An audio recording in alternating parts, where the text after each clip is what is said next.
I rise to speak in support of the Energy Legislation Amendment Energy Safety Bill 2023, and in doing so I'd like to begin by acknowledging the work of the Minister for Climate Action, Energy, Resources and the State Electricity Commission for her and her team's amazing efforts in bringing this bill to the chamber.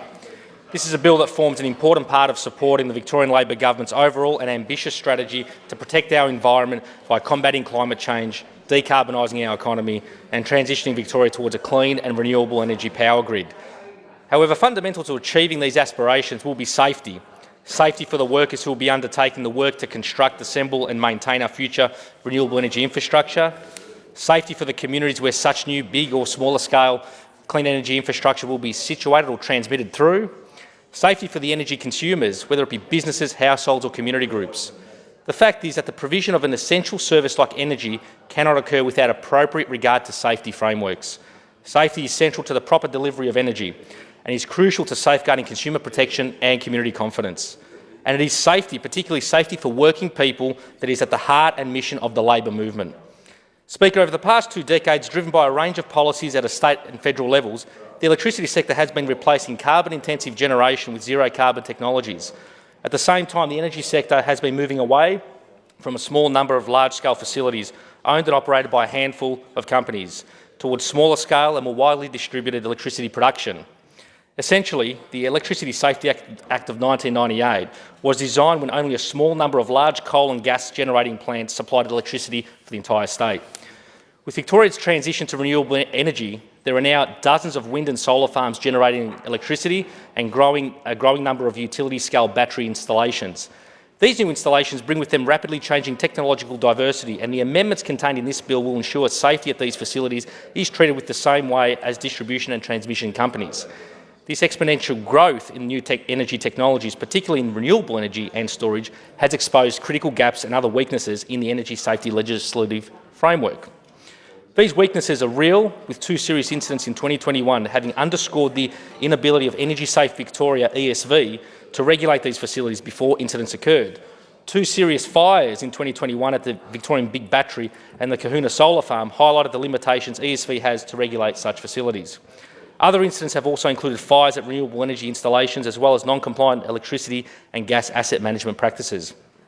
These incidents were respectively and thoroughly reviewed and highlighted the need for updated legislation that keeps pace with the rapid transformation of the energy sector and new technologies to ensure similar incidents cannot occur again. Speaker, this bill therefore seeks to amend the Electricity Safety Act of 1998, the Gas Safety Act of 1997 and the Pipelines Act of 2005 to strengthen the energy safety compliance framework. The amendments to the Electricity Safety Act of 1998 will allow the Governor in Council, on the recommendation of the Minister for Energy and Resources, to declare a certain electricity installation to be of a class to which certain duties and obligations apply. These obligations would include needing to pay levies to ESV and to ensure there are enhanced safety measures in place. These obligations would be comparable to those currently imposed already on major distribution and transmission companies. The amendments contained to the Electricity Safety Act, as well as the Gas Safety Act and Pipelines Act, seek to increase civil penalties up to 6-fold from previous amounts and will provide ESV with greater control over any changes to safety management plans, as well as the ability to conduct full revisions of these plans after 5 years.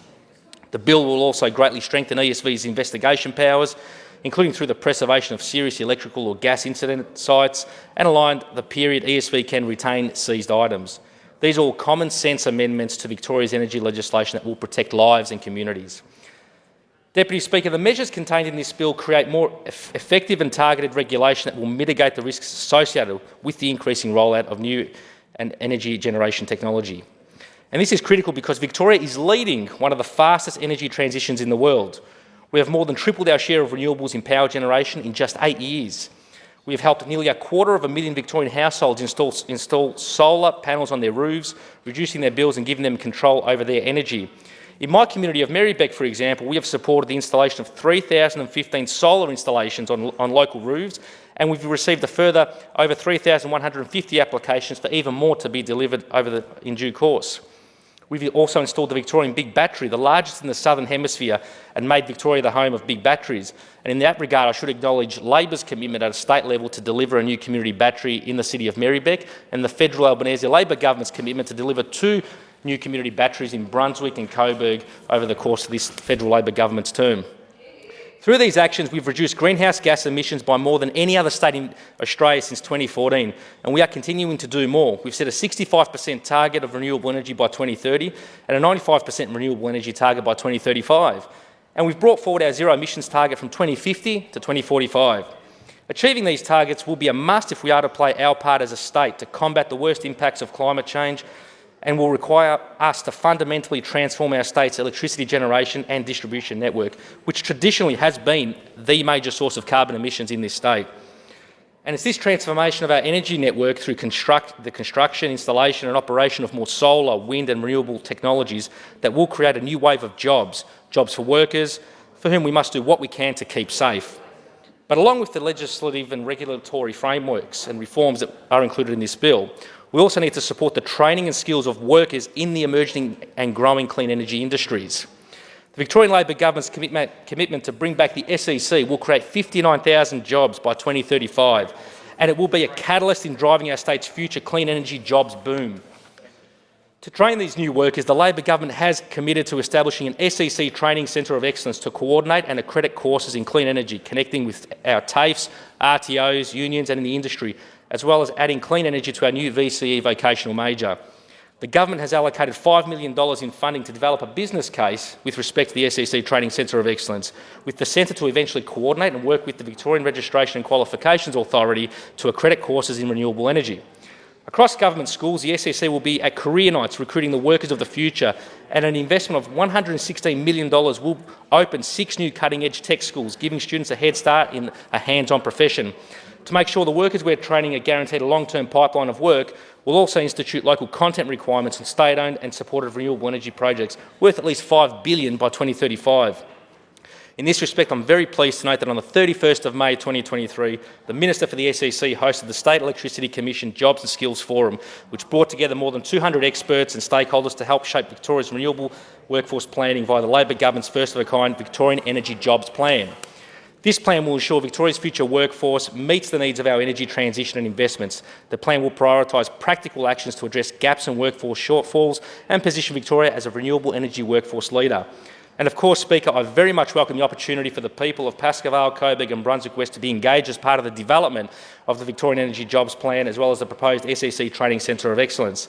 As a community that is situated in the heart of Melbourne's north with a very strong environmental conscious, as well as very strong skills base, we are very well placed to help provide the workers, skills and expertise that can help make bringing back the SEC a reality.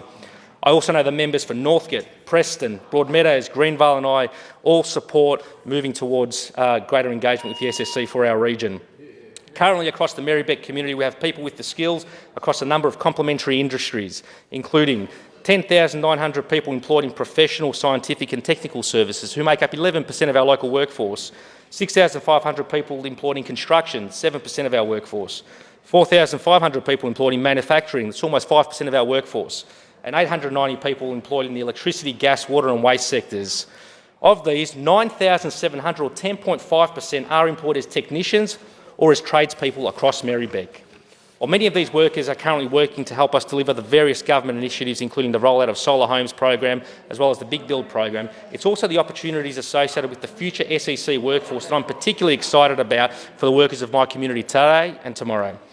In this regard, State Labor's investments into upgrading local secondary schools can certainly be leveraged to encourage more young people to pursue a future path with the SEC and in a growing clean energy and renewable energy sector via the $17.8 million invested to construct a new double-storey technology building at Coburg High. We just appointed the architects a couple of weeks ago for that project. The over $21 million invested to deliver a new 3-storey specialist science, chemistry and technology building at Strathmore Secondary, which the member for Reston and I visited a few months ago. The over $14 million to build the new technology centre at Pascoe Girls College, which is currently under construction. Speaker, the Minister for Education and member for Broadmeadows and I recently released the Marybeck North Education Plan Community Engagement Report, which outlines the views of local parents, students and teachers and carers on how we can work to continue improving local secondary education to support new skills and career pathways. The key pieces of feedback received by locals included that people want to see a more diverse and high-quality range of subject offerings and learning opportunities at our local schools and more hands-on and real-life learning opportunities. And I genuinely believe that we can achieve that by aligning local secondary schools further with the future pathway of jobs and skills through the SEC and jobs plan for our community.